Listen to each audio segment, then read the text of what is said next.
Terceira consequência, e a última, viu? Pelo menos que eu vou falar aqui, claro. Não a última do pecado. O pecado tem tantas consequências. A terceira consequência do pecado: corrupção da natureza humana. Corrupção da natureza humana.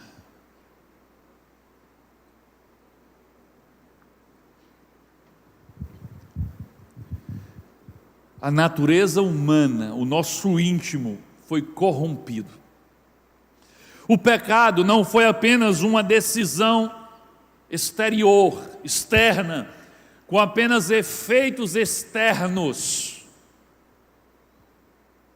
Não. Por mais que seja difícil de você compreender, o pecado, a transgressão contra Deus, foi um ato de rebelião espiritual que contaminou a alma, que corrompeu a natureza humana, que aprisionou a vontade do ser humano, que trouxe cegueira espiritual. Depois do pecado, depois do ato de desobediência e rebeldia, Adão nunca mais foi o mesmo. Sua forma de pensar foi alterada, seus valores foram rebaixados, sua vontade foi aprisionada, sua visão espiritual foi cega.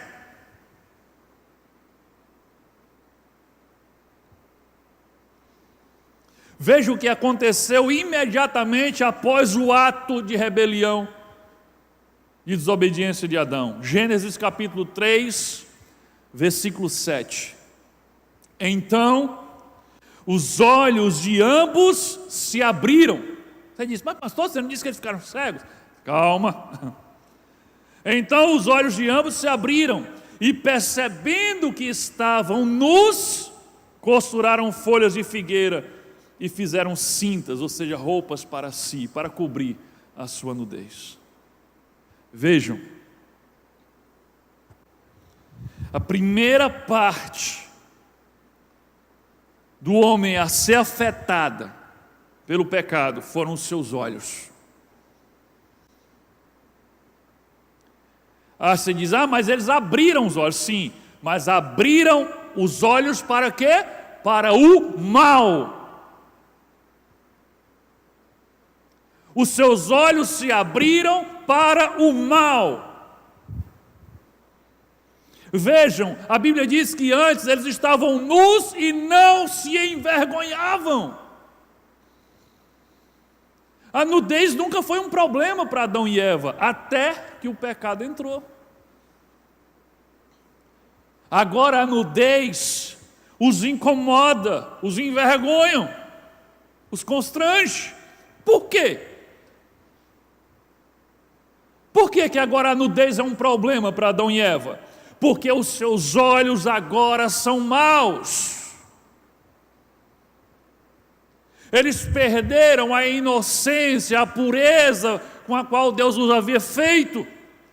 Eles foram contaminados pela malícia e pela maldade.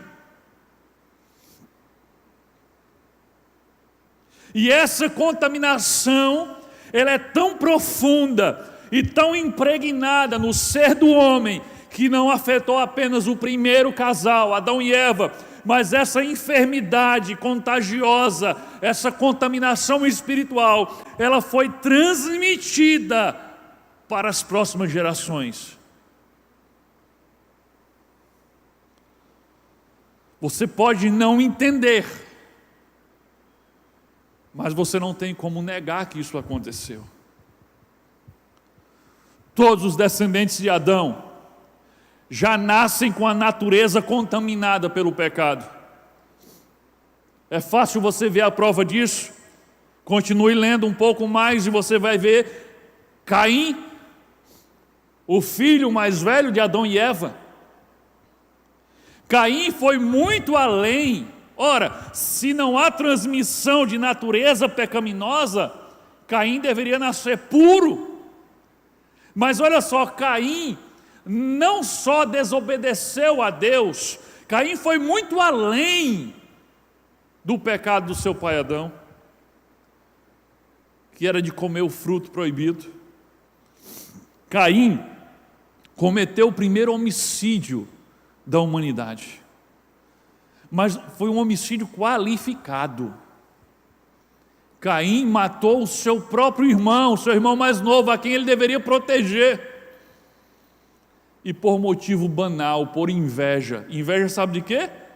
Da intimidade que Abel tinha com Deus. Não era nem uma intimidade, nem perto da que Adão tinha, porque o pecado já habitava, mas Abel fez lá uma oferta, entregou ao Senhor, e Deus se agradou da oferta de Abel.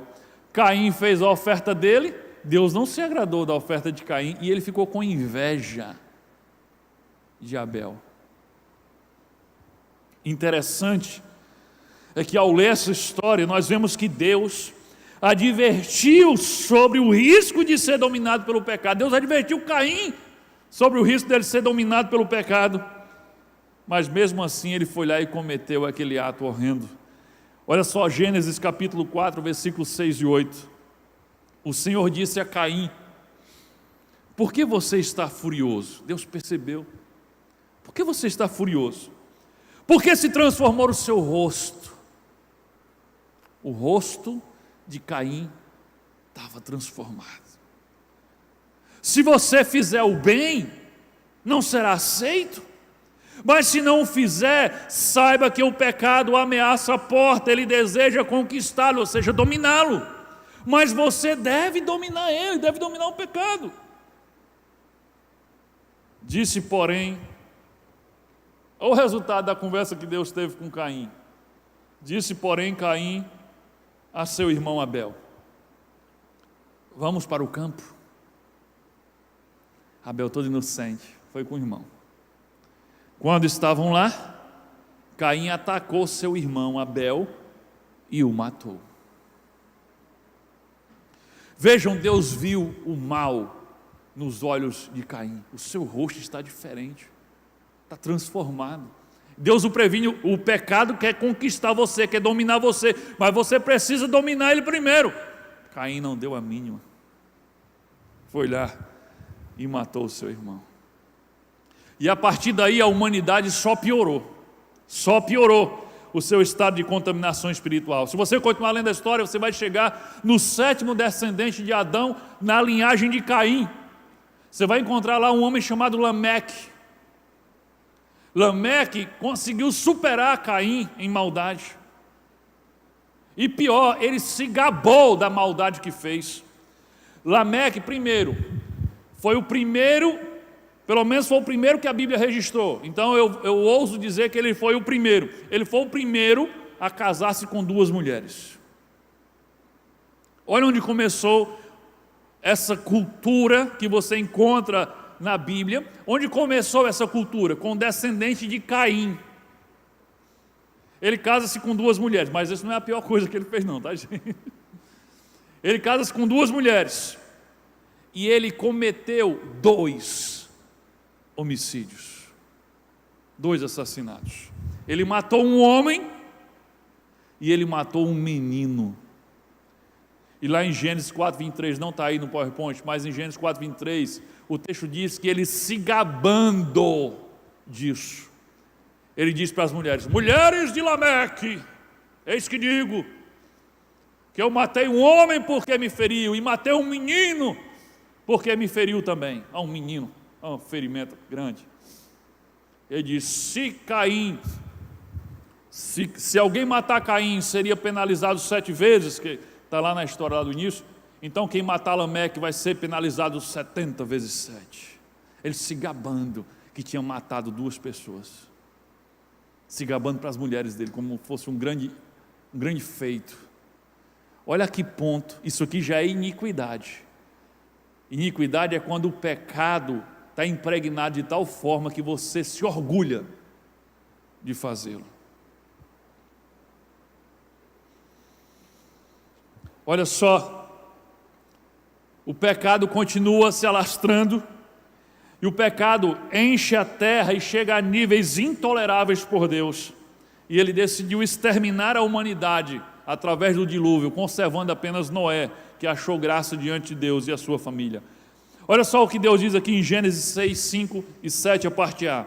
O Senhor viu que a perversidade do homem tinha aumentado na terra e que toda a inclinação dos pensamentos do seu coração era sempre e somente para o mal. Disse o Senhor: farei desaparecer da face da terra o homem que criei. Olha como essa contaminação de fato passa de geração para geração e ela só piora. Deus diz: toda a inclinação dos pensamentos do seu coração era sempre e somente para o mal. Aqui Deus está revelando que a fonte de toda essa perversidade que o mundo chegou vem do fato da mente, do coração do homem ter uma contaminação, uma inclinação sempre e somente voltada para o mal. Veja, Deus volta a falar sobre isso depois do dilúvio, quando Noé sai da arca, faz um sacrifício a Deus. Olha o que Deus diz em Gênesis 8, 21. Nunca mais amaldiçoarei a terra por causa do homem, pois, olha o que ele revela, o seu coração é inteiramente, não é em parte, inteiramente inclinado para o mal. Desde quando? Desde a infância. Observe, é algo transmitido de pai para filho. E como vocês já devem saber, essa contaminação espiritual chegou até nós, chegou até mim, chegou até você. A nossa natureza, ela é caída, a nossa natureza, ela é pecaminosa, ela é programada para fugir de Deus, para se esconder do Criador, para se rebelar contra Ele. O apóstolo Paulo fala sobre isso, Romanos 3, versículo 9, a parte B, versículo 12 e o versículo 18. Já demonstramos que tanto judeus quanto gentios estão debaixo do pecado, todo mundo, judeu e não judeu. Como está escrito, não há nenhum justo, nenhum sequer, não há ninguém que entenda, ninguém que busque a Deus. Todos se desviaram, tornaram-se juntamente inúteis. Não há ninguém que faça o bem, não há nenhum sequer. Aos seus olhos é inútil temer a Deus. Aos olhos da humanidade é inútil temer a Deus. Ninguém busca a Deus, ninguém tem desejo por Deus. Paulo está dizendo, toda a humanidade, judeus e não judeus, estão debaixo do jugo do pecado. Não há em nós um desejo natural de buscar a Deus, ou de agradar a Deus. E só para não passar em branco, talvez alguém aqui esteja se perguntando, pastor, como assim não há desejo natural em ninguém de buscar a Deus, se eu tenho esse desejo de buscar a Deus? Querido, eu não vou responder essa pergunta hoje, porque isso vai ser tema das próximas mensagens. Isso é um mistério que vamos responder nas próximas mensagens. Como é que, apesar de uma natureza caída, doente, em rebelião contra Deus, ainda há pessoas que buscam a Deus, que escolhem Deus. Nós vamos falar sobre isso mais à frente. Mas Paulo está falando da condição natural do homem. Quando ele diz, não há ninguém que busque a Deus, é naturalmente, o homem, ele não quer Deus. Essa transmissão de uma natureza pecaminosa, corrompida, é difícil da gente entender como ela se dá. É claro que é difícil entender como ela se dá, mas é fácil de detectar que ela existe. Compreende o que eu estou falando? É difícil de entender como ela funciona, como essa transmissão de pecado de geração para geração. É difícil de entender. Falar a verdade, eu não sei exatamente como explicar, mas essa infecção do pecado, essa natureza contaminada, que é transmitida de geração para geração, ela é facilmente detectada, ela existe. E o fato de eu não saber explicar como exatamente se dá, não anula a sua existência. É só olhar para as crianças à nossa volta. Olhe para os mais novinhos, aqueles que estão aprendendo a andar. Aquelas coisinhas lindas, bochechinha rosada, olhinho redondo, coisa mais fofa do mundo.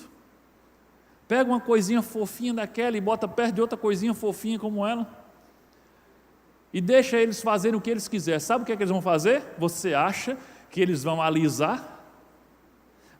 Vai beijar? Abraçar? É isso que eles vão fazer? Pergunte às professoras da educação infantil. O que é que essas belezuras fazem umas com as outras? Elas querem morder, elas querem bater, elas querem puxar o cabelo, beliscar. As professoras da educação infantil sabem, né? 2 professoras na sala e pastorando o menino, ela dá um vacilo, outra fala, nhaque! Quando olha, está outro travado, já a boca, os dentes no braço do outro.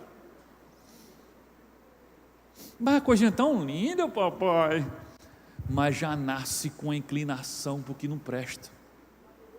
Já nasce com a inclinação para o mal. É assim. Olhe para você. Observe como você tem que lutar contra o pecado. Observe como você tem que lutar contra a sua própria carne, que é inclinada a fazer o que é errado. Quantas vezes você não diz, Deus, eu nunca mais vou pensar nisso, e daqui a pouco você está pensando. Deus, eu nunca mais vou abrir a minha boca para dizer isso, e daqui a pouco você está dizendo. Deus, eu nunca mais vou fazer isso, vou tocar nisso, e daqui a pouco está você fazendo, está você tocando.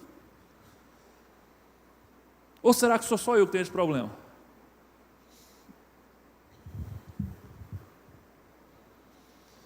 Veja se você se identifica com o que Paulo fala em Romanos 7,19. Ele diz, pois o que faço não é o bem que desejo, mas o mal que não quero fazer, esse eu continuo fazendo. Alguém se identifica com isso aqui?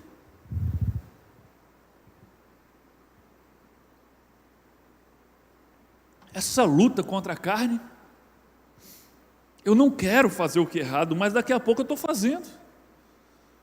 Poxa, eu falei que não seria mais estúpido, eu falei que não ia mais gritar, eu falei que não ia mais tratar mal, e daqui a pouco eu estou lá estressado e estou tratando mal as pessoas.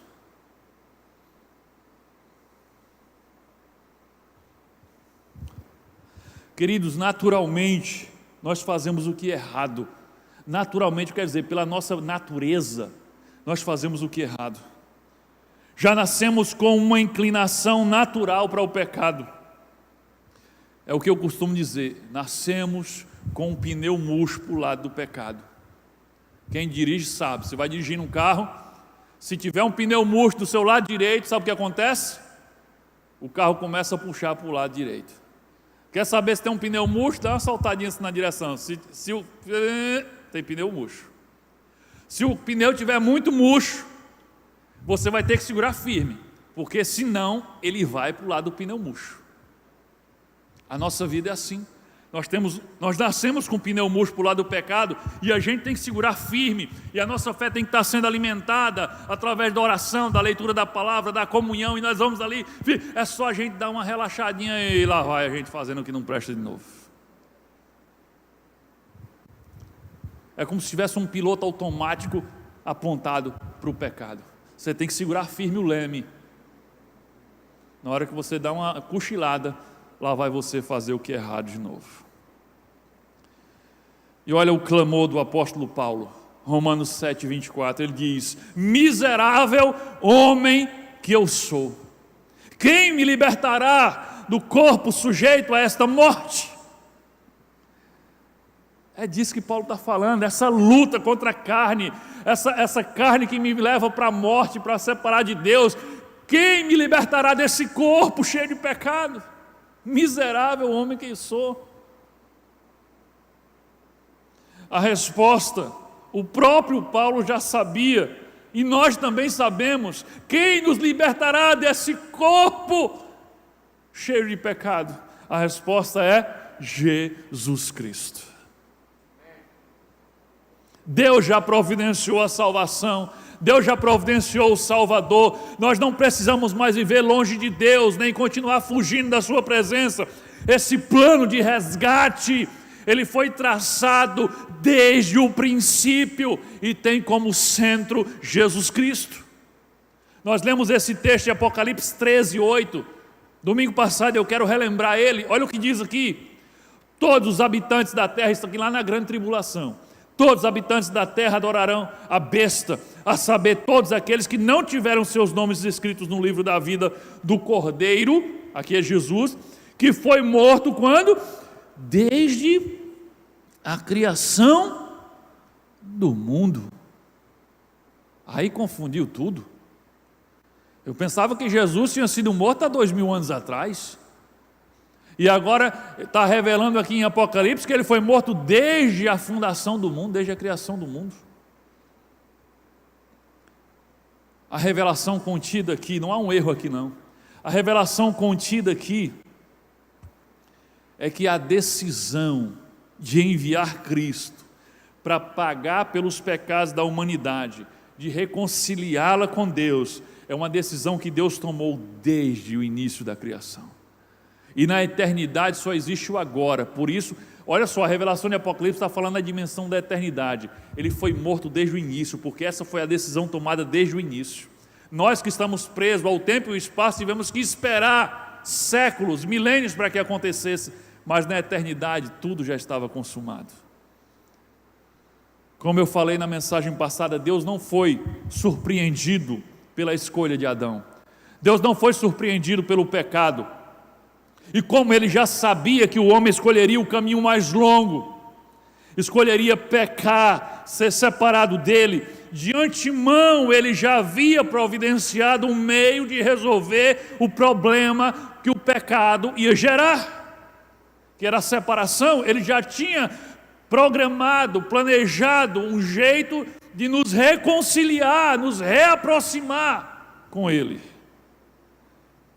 E Deus, queridos, Deus revelou esse plano de diversas formas, desde o início. Desde o início. Desde o início Deus revelou que Ele não estava improvisando quando mandou Jesus morrer na cruz para pagar os nossos pecados. Desde o início Ele revelou que Ele já havia planejado isso, Ele não tinha sido surpreendido. Mas Ele avaliou: o homem vai se distanciar, mas eu tenho como trazê-lo de volta. Então vale a pena entregar meu filho, vale a pena. Desde o início Deus já tinha um plano para nos resgatar. Por isso Ele permitiu que o homem se perdesse. Onde é que está revelado isso desde o início? Gente, em tantos lugares, mas eu quero só dar uma pincelada para você entender. Primeiro Ele começa revelando lá no texto que nós lemos de Gênesis, quando Ele está proferindo a sentença, e Ele diz: o descendente da mulher esmagará a cabeça da serpente.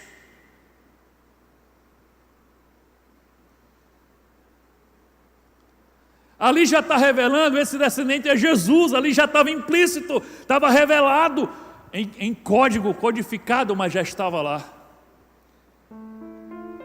Outra revelação ainda ali no início, o texto diz que Adão e Eva abriram seus olhos, descobriram que estavam nus, fizeram roupas de folhas para si, mas o que é que Deus faz para eles? Olha Deus demonstrando graça, misericórdia, mesmo com o homem rebelde.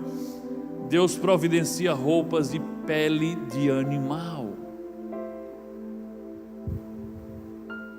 Não foi uma pele que Deus diz assim: haja pele. É a pele de um animal. E para que aquela pele fosse tirada, aquele animal certamente morreu. Onde é que está a revelação aqui? Primeira revelação aqui é que o homem vai tentar dar um jeito na besteira que fez. O homem vai tentar com seus próprios meios se justificar, resolver o problema do pecado, mas não vai conseguir. Ele cobriu-se com folhas. Folhas não dá para nada. Folhas, elas estragam rápido. Deus diz: eu tenho uma solução definitiva. Roupas de peles, ou seja, para resolver o problema da sua nudez que foi causada pelo pecado, alguém vai ter que morrer. E alguém que não tem nada a ver com a sua escolha. Isso já apontava para quem? Para Jesus, o Cordeiro de Deus. Terceiro, outro flash, outra revelação que Deus dá, quando Ele chega para Abraão, que seria o nosso pai na fé, e Ele diz: Abraão, eu quero que você sacrifique o seu filho primogênito, seu único filho, por amor a mim, para demonstrar a sua fé em mim. E aquela cena, sabe, é como se Deus montasse uma cena para que tirasse uma fotografia. E o que é que Deus está revelando naquela cena? Ali Abraão, o pai, sacrificando o seu próprio filho, o seu primogênito, o seu filho único. A gente sabe da história que em seguida, quando Deus entende e sabe, na verdade Deus já sabia, mas quando o próprio Abraão compreende que ele iria de fato obedecer e sacrificar o seu próprio filho, porque cria que Deus sabia o que estava fazendo, Deus manda ele parar e providencia um animal para o sacrifício. Mas a foto da revelação já estava tirada. O pai sacrificando o seu filho inocente. Era isso que Deus iria fazer no futuro. Deus também traz essa revelação quando Ele liberta o povo do Egito. E na última praga que faz com que o faraó liberte o povo é qual? A praga do anjo da morte. Era a morte que viria sobre as pessoas. E para que o povo de Deus fosse salvo da morte, eles deveriam sacrificar um cordeiro, comer da sua carne e derramar o seu sangue nas portas, nos umbrais das portas. Porque quando a morte viesse, na casa que tivesse com o sangue na porta, aquela casa, o primogênito não morreria, porque um cordeiro morreu no lugar dele e o seu sangue foi derramado. Deus já estava revelando a sua solução definitiva para o pecado. Depois Deus dá outro flash de revelação profética, quando no deserto serpentes que estavam mordendo, picando o povo de Deus, e eram serpentes venenosas, e muitos haviam morrido por causa do veneno dessas serpentes, e o povo reconhece que aquilo era consequência do seu pecado, da sua rebelião contra Deus, e vai a Moisés e diz: Moisés, pede a Deus que nos livre dessas serpentes, que nos livre da morte causada pelas serpentes. E qual é a instrução que Deus dá a Moisés? Eu acredito que eles não faziam ideia. Sabe por que Deus, preparando uma fotografia de revelação que quem está na hora não entende, mas quem estava no futuro iria compreender? Deus diz a Moisés: faça uma serpente de bronze, coloque ela num madeiro e erga ela diante do povo, e quem for picado por uma serpente venenosa vai chegar diante do madeiro, vai olhar para a serpente de bronze e vai ser curado e salvo da morte. Aí você diz: que coisa estranha, aquela serpente de bronze representa, sabe quem? Jesus. Você diz: como? Uma serpente representa Jesus? João falou sobre isso. Ele diz: assim como a serpente foi erguida no deserto, Jesus foi erguido também na cruz. Mas por que uma serpente na cruz? Ela representa o mal que estava matando, ou seja, ela vai absorver o veneno, o mal que estava matando. O que é que Paulo diz sobre Jesus?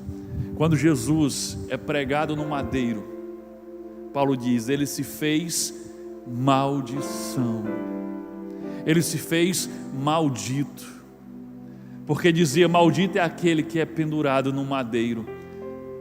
Ele se fez pecador. esse é o símbolo da serpente. Ali ela se fez parte daquilo que matava o povo, ela levou sobre ela. Por isso a ideia de uma serpente. Jesus se fez pecado, aquilo que nos mata. Ele se fez pecador e levou sobre ele todo o pecado.